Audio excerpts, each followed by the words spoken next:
You are Alan Presenter, I am Phil Hardy, we've known each other forever, and so I think I first met you back in about 1984 through a mutual friend, and we got together with Tibetan Bowls. So Tibetan Bowls was something that you were doing as a result of your anthropological travels in Tibet. So, that's correct. How did you get into Tibet in the first place? Well, I was an anthropologist, and I spent most of my time as a Tibetologist within the field of anthropology, and my subject was Buddhism and Buddhist artifacts, Buddhist studies, and I travelled out to all these countries and over many years, and I'm very familiar with the Himalayan kingdoms, and especially Tibet, which I must have visited at least on 12 to 15 times. That's my experience in Tibet. I haven't been back for some years, mainly because of an incident that happened where I made friends with the abbot of the Jokang, which is the holiest place of worship in Lhasa. And I suppose I should tell you, but I gave some money for the monks, and unfortunately I have a feeling that it was a misconstrued gift, because about a week after I got back to London, I found out that the abbot of the Jokang was taken up to the roof by the Chinese and was asked to confess where he got the money from, and he didn't. So they prodded him with their bayonets, and he was forced to jump to his death. And from that moment I decided never to go back to Tibet again. But I've been to what is called the Little Tibet, which is Ladakh. I've been to Bhutan and Sikkim, where the way of life is not dominated by the Chinese, and they're able to pursue their culture free from the kind of totalitarian regime that restricts and destroys the Tibetan people.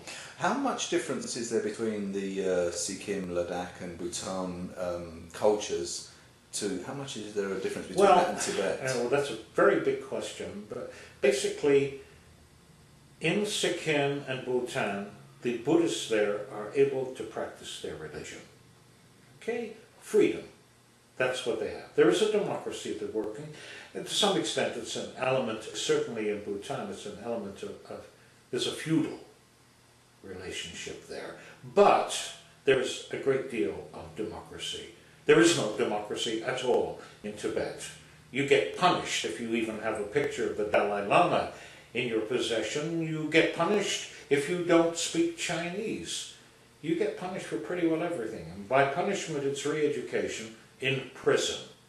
What was the initial idea of the Chinese to actually invade Tibet? What is it they wanted? I mean, I know they considered it was always part of China, but obviously for quite a number of years they were disinterested in it. So, well, they had no interest. They had no interest in Tibet at all. I was told by somebody very high up in the government a long time ago that the reason why they went into Tibet in the first place, it was during the Cold War in the late 1940s, and they believed that there was an enormous amount of uranium in them thar hills in Tibet. And what they did was they thought they would annex it by using this old line that it belongs to us, it's part of China. And they thought if they had hold of this, they would have the biggest supply of uranium forever. But it so happens they never mind the damn stuff, but the Chinese don't like to lose face. And that's why they never left. And I doubt very much if they ever will. I think they're there forever, frankly. When the Chinese went in, I mean, they obviously they were after uranium. Do you think it was more of a strategic thing as well, you know, to actually have a bit more of a frontier towards the India and Pakistan and Afghanistan? I don't think so. I think basically they really wanted the territory. They wanted that part of the land, and here was an opportunity for them to take it. I don't think there was anything more to it than that, frankly. And I mean, they literally kept to the borders. They didn't go into Sikkim or... No, they didn't. Well, no, that would have meant war. Really? Yeah, because Ladakh is looked after by India. I think Sikkim is as well. Bhutan is its own kingdom. No, they didn't want any trouble. They knew there would be no trouble from the Tibetans, and the rest of the world wouldn't help Tibet. Why should they? They didn't produce oil, they didn't produce any products, so the hell with Tibet. Who cares? And obviously they got the Dalai Lama out. Well, the Dalai Lama escaped because they would have probably put him to death, frankly. Yeah. It's what's happened over the past few years, and especially what is happening at the moment. The Dalai Lama said the other day, it's cultural genocide. I go one step further. It's physical genocide. They're killing the people. The culture, well, the culture has suffered over 50 years, but they're killing the people, and that's what's important. They have no freedom, and they're being killed for wanting to spend the rest of their lives with their own culture. Talking about the culture, I mean, you spent a lot of time there. I mean, a lot of it was undercover as well. I mean, how did you find the Tibetan culture surviving within a Chinese regime? Well, the Tibetans themselves were very much afraid of talking. They didn't really want to tell us anything at all, because they were afraid that maybe we were spying on behalf of the Chinese. So it was only when you could get the trust of some of the Tibetans, and I speak Tibetan, so it kind of helps. It was only then that you were able to be told what was actually occurring. I'll give you one example. In about 1986 or 87, I was there on one occasion, and there was a lot of activity going on around a temple. I'm not going to tell you where, because I don't want any trouble for the Tibetan people, not for me. I was told that 2 monks had refused to leave the monastery and were in danger of being imprisoned. So they ran away and they hid. And they hid in a little shack. And the shack had a tin door. And it seems that they hid in that, and some spy informed on them. And a Chinese group of soldiers came, set up a tripod with a machine gun on it, and told them that they had, to the count of 10, to come out and surrender. And they refused. And what they did is they opened up their machine gun, a la Bonnie and Clyde, and machine gunned the door, and of course the bullets went right through. And then they moved away, because they knew there would be no one left inside. And then I was taken 2 or 3 days later, and I saw the door, I photographed it, they opened the door, and there were the 2 bullet-riddled bodies of these 2 monks lying there. That is the relationship at that particular time, and I would imagine now too, that the Chinese had with the Tibetan people. So that you feel the Chinese don't really have much care for the Tibetan culture? Do you feel they're just kind of trying to gradually erase it? Well, they are. The population, I don't know exactly the number of years ago, but when I was there, the population of Lhasa, for instance, was 50,000. It's now 300,000. 250,000 of those people are Han Chinese who've been given all kind of inducements to go to China. It's a bit like the Wild West, you know. If you go to China, if you go to the Wild West, you can have a home, you can have running water, you can have education and hospitalization for your family. You go there and we'll pay you to do that. And that's what they've done to the Han Chinese. So a lot of uneducated Chinese went to Tibet. And the idea is they want to eradicate the Tibetan people. And the way they eradicate them is by assimilation. And if you're not allowed to speak your language, if you're not allowed to worship freely, then you're doomed as a culture. But I see the Chinese are still allowing the Lhasa temple to exist. And So they do that for the tourism. That's where the money comes in. Yeah. So they allow. It's only since tourism that they've allowed some of the monks to go back in. So really it's just a face-saving scheme to make money and to basically adjunct that piece of land. They do not want the spotlight on Tibet. They are fed up to the teeth. But as I said about losing face, they are going to stay there, and they will nobody will be going back to Tibet's going to have to live in a diaspora. They're going to have to live outside of Tibet. What I don't understand is, I know it's a very harsh land, it's a very tough environment. You're up in the Himalayas, you're on a high plateau. Sure. What are these Chinese people actually doing up there? Because they can't exactly farm. Well, they're setting up industry. They're setting up a culture up there. They're not doing, well, they are doing some agriculture. There are trees, there's grain. they're planting wheat. No, it is above the tree line, and it's a very hard earth. That's one of the reasons originally they had the sky burials. It was a matter of not being able to dig into the ground because it was too high. There were no trees to burn, so you couldn't burn your corpses. So they devised a way of performing the death rituals, which was cutting up the bodies and feeding it to the vultures.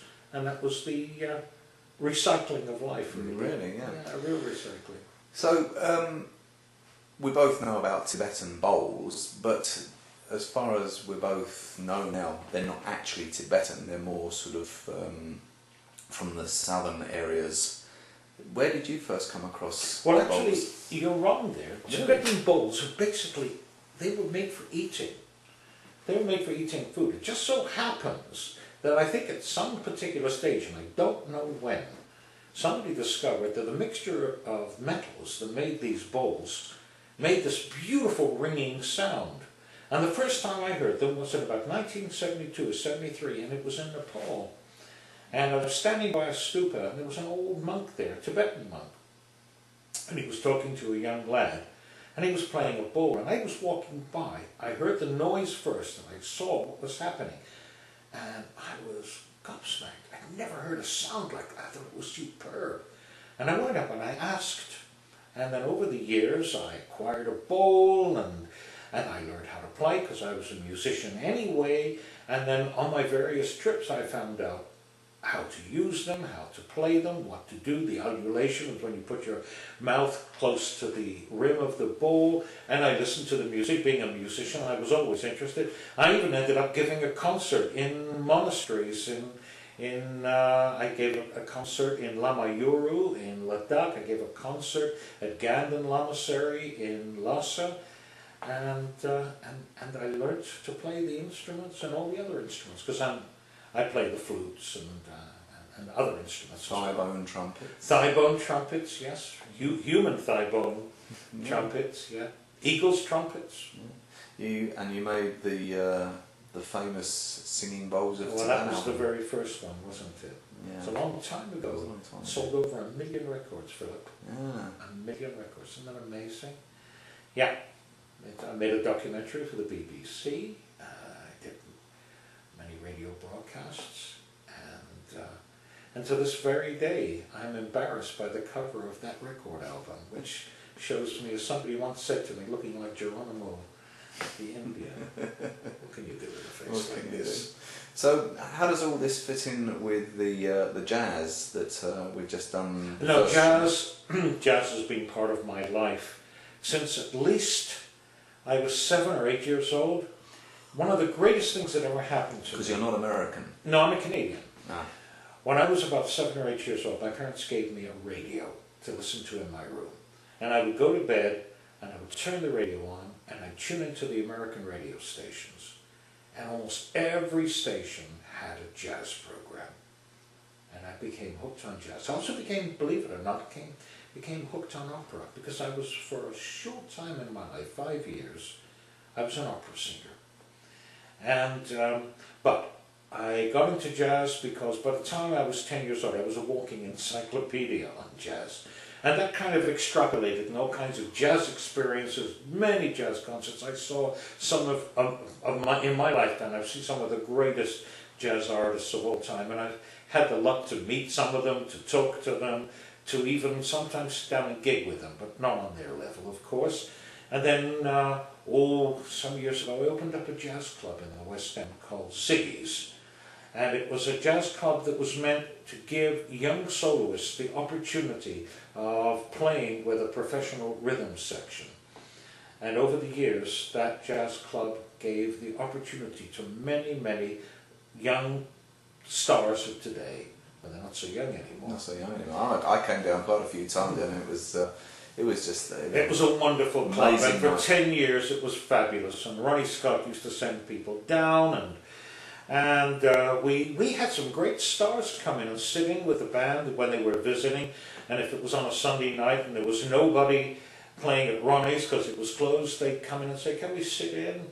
And we even had one of the great singers of all time, a lady called Adelaide Hall. She was in her 80s and she'd sung with just about everybody. Duke Ellington, for instance. She came down, this little old frail lady with a walking stick, just opened her mouth and all the years fell away and she was like 30 years old and she was singing all the great songs. Lover Come Back to Me, Body and Soul. It was wonderful. It was great. It was a great club. But after 10 years of me supporting all the musicians when the days weren't that well attended, I thought I'd had my time. I thought I'd had a time. Jazz clubs seem to last only a period. They don't last forever, you know. Even Ronnie Scott's in a well, sort of Ronnie sad Scott's way. is another story. Well, not that's a matter of opinion. Ronnie Scott's has still got some of the greatest musicians in the world appearing there. It's just not like the old days. Everything's a lot more expensive these days. Tell me. I'm afraid so. Yeah, and of course your son Gerard now, who's become one of the top players in the world, easily in the top 5. I mean, I remember him as a very young lad practicing round the corner from where we lived. That's right. Well, I remember him even earlier. No, he's a wonderful player and a lovely man, and I'm very proud of him. And he makes some wonderful music, and he's always working, which is a wonderful thing because musicians don't work a great deal, which is very sad. It's not still the most popular music in the world, but it's certainly a very intellectual and intelligent, and in many cases it's a visceral music. It's exciting, and it still is. Yes, and it's evolving constantly. It is evolving. I was just going to say, it's continuously. I mean, when you look at now Cuban jazz and Brazilian jazz, absolutely, and Mexican jazz, and Gerard's very much in the forefront because I don't know whether you know this, but Gerard is a professor at the Royal Academy, and he's a professor at the Hochschule in Berlin, and he composes, he plays, he's with the BBC Radio Big Band, he's a soloist in his own right, has a band, and he composes with his wife Siobhan. And some of the music is not jazz, it's very serious classical they did music. a recent concert, didn't they? Yes, they did it. I never know how to pronounce it. St. Cyprian's or St. Cyprian's. They gave a concert there, which was quite profound. Something different. Very different indeed. Yeah. So, apart from travelling in Tibet... and writing books, Phil. Writing Don't books, forget sorry, that. plug. The reason... No, you're not going to get away without plugging my book. You'll be able to find out anything you want to know about Alan Presenza's books at alanpresenza.com. Alan isn't spelt normal, it's A-L-A-I-N. Well, the correct pronunciation, my name is Alain Presenza. Oh. Okay, but Alan Presenza will do. And Alain Presenza wrote The Worse and Worse verse book for children. And it's published by Sheila Allen Books. And it's on sale in all good bookshops and a few bad ones too. Yeah, I'll put up the link to the site because Presenza is a bit of a strange name. I remember you telling me once that you were trying to trace other Presenzas. No more. I don't want to know any more. I know more than enough. In fact, some of the ones I've got now, I'd like to get rid of. That's it's a very interesting name because it's not your normal kind of Presenza. It doesn't really sort of. Well, we've tried to trace it. My brother Michael and I have tried over the years to try and find out where the roots of the name come from, but we've not had much success. It sounds French. Well, I had the brother of my grandfather lived in Strasbourg, and his name was Robert Presenza. So I'm quite happy with that. Excellent. That's fine. Yeah. That's all right with me. I don't really want to go too far back because probably found out they're a bunch of criminals anyway. But if they played the trumpet, I don't mind. Absolutely. My other son too is in music as well. I don't mind him. him. My other son is the CEO of Ministry of Sound, and a pretty high-powered businessman he is too, and a lovely guy. Again, I remember I'm him, very proud. 16 very years lucky. old, playing the piano. Yeah, absolutely. They're both two lovely boys, and his mum, Sheila, and I are very proud of both of them. They've been very successful, but they both work very hard, and they're both very dedicated. So now you've moved away from London. You're down on the south coast. How are you finding?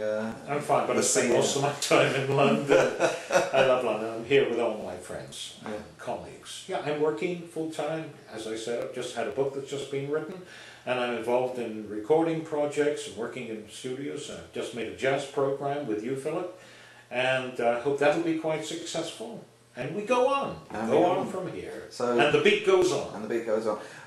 You got some other shows in mind. You wanted to do some opera and... Well, we're thinking, because I'm pretty expert, having been an opera tenor, and I had for a very short time, I had a pretty successful career.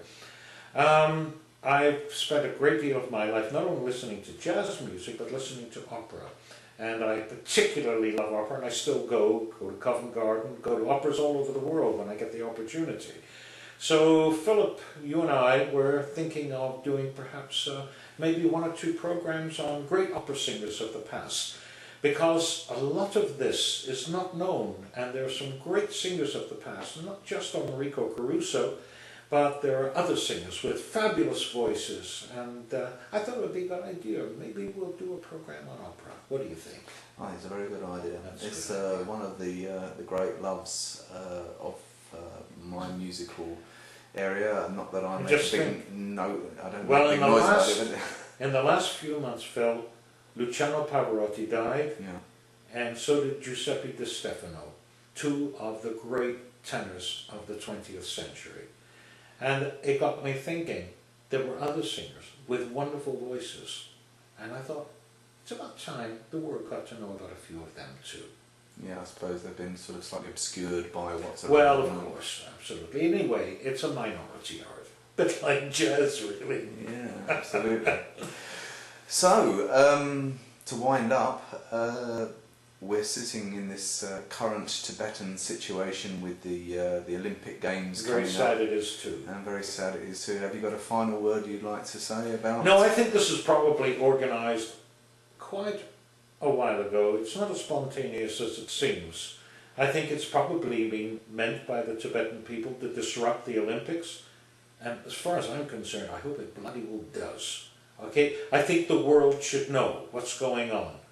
There's genocide all over the world. Unfortunately, we're living in really bad times. We've got the war in Iraq, we've got Afghanistan, we've got the Middle East, and we've got Tibet at the moment. Sudan, it's all over the world. everywhere. It seems that we're only ever able to express ourselves through the arms industry.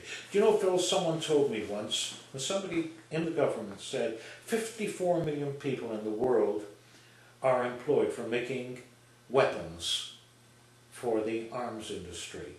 And if tomorrow those 54 million people became unemployed, the world would be plunged into the greatest depression it's ever known. So it's economics, and it's evil, and it's greedy. And that's how it'll always be, I'm afraid. I really don't feel very optimistic about the future of human behaviour. Well, on that bombshell, Alan Presenza, thanks a million. Thank you.